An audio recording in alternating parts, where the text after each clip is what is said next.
Welcome everyone to 2016, the first video of 2016. I'm Nick Prinsby, your host for today's editorial, and the first of the new year. I hope you all had a great holiday break, a great time to spend with friends and family. However, some were very disappointed at Mother Nature and the unusually warm temperatures that just made Christmas feel like it was 5 months too early. The temperature here in New Milford got up to 57 degrees and up to 60 degrees in places like New York and New Jersey.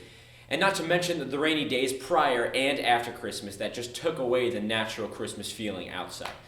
To give some more hard news, over 2,600 record highs were set for temperature in the month of December alone. Most of these records were set in the eastern and northeastern region of the United States. But why was the temperature so warm, you might say? Why did Mother Nature trick us into thinking it was going to be a very harsh and cold winter and suddenly heat up like a Florida vacation? Well, I'll tell you why. El Nino. Yes, indeed, El Nino, the most annoying of all of nature's phenomenon and tricks.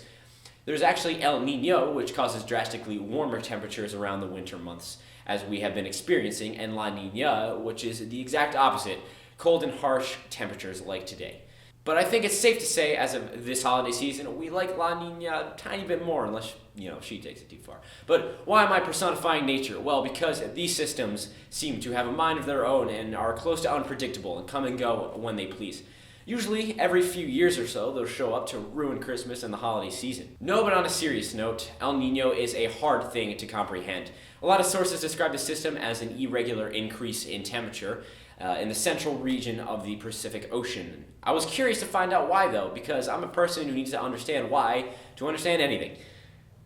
Moving on. So, what I found was that the wind currents down in the tropical region near the equator move cold air and warm air to and fro, or is commonly recognized as trade winds. When the trade winds die down, the water naturally becomes warmer, and so the sea surface temperature, or SST, increases, which changes temperature and weather patterns across the planet. Now, there are a lot of unanswered questions that I personally have, and I'm sure you do too, but unfortunately, it's a mix of just the ridiculous alien meteorologist vocabulary and the fact that meteorologists aren't even 100% sure what's going on themselves. So, for the time being, we will have to leave El Nino be to his mysteries.